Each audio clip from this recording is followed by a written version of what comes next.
மாண்புமிகு நமது முதல்வர் எம்ஜிஆர் அவர்களுக்கு இன்று கிடைத்திருக்கக்கூடிய டாக்டர் பட்டம் என்பது என்னை பொறுத்தவரையில் அவருடைய புகழ் மகுடத்திலே எத்தனையோ வைரக்கற்களும் மாணிக்க கற்களும் இருக்கின்றன.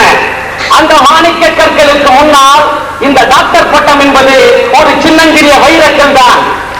ஏனென்று கேட்டால் இந்த சென்னை பல்கலைக்கழகம் கொடுத்திருக்கக்கூடிய இந்த டாக்டர் பட்டத்தை இதற்கு முன்னாலும் சிலர் பெற்றிருக்கலாம், இதற்கு பின்னாலும் பலர் பெறலாம். ஆனால் மாண்புமிகு முதல்வர் அவர்கள் இந்த தமிழக மக்களின் நெஞ்சங்களிலே இதய கோவிலிலே குடிக்கொண்டவராய் நீங்கள் அளித்த பட்டங்களை பெற்றிருக்கின்றாரே.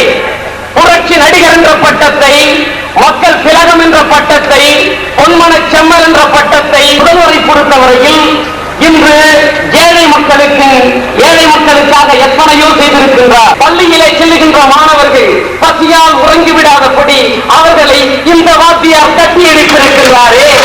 அவருடைய அந்த உணர்வு, ஏழை மக்களை காக்க வேண்டும் என்ற உணர்வு, என்னை பொறுத்தவரையில் பசி கூட ஒரு நோய்தான். அந்த நோயை போக்கினாரே, இவருக்கு டாக்டர் பட்டம் பொருந்தும். எல்லாவற்றுக்கும் மேலாக இந்த நாட்டிலே இருக்கக்கூடிய எத்தனையோ ரசிக பெருமக்கள், இந்த நாட்டில் வாழக்கூடிய பெருங்குடி மக்களின் நாடியை பிடித்து பார்த்து, உங்கள் ரசனையை நாடியை பிடித்து பார்த்து உங்களை நாடி பார்த்தவர் டாக்டர் என்பவரும் நாடி பார்ப்பவர், இவரும் உங்களுடைய ரசனையை நாடி பார்த்தவர், உங்களுடைய எண்ணங்களை நாடி பார்த்தவர். இவருக்கு டாக்டர் பட்டம் என்பது பொருந்தும்.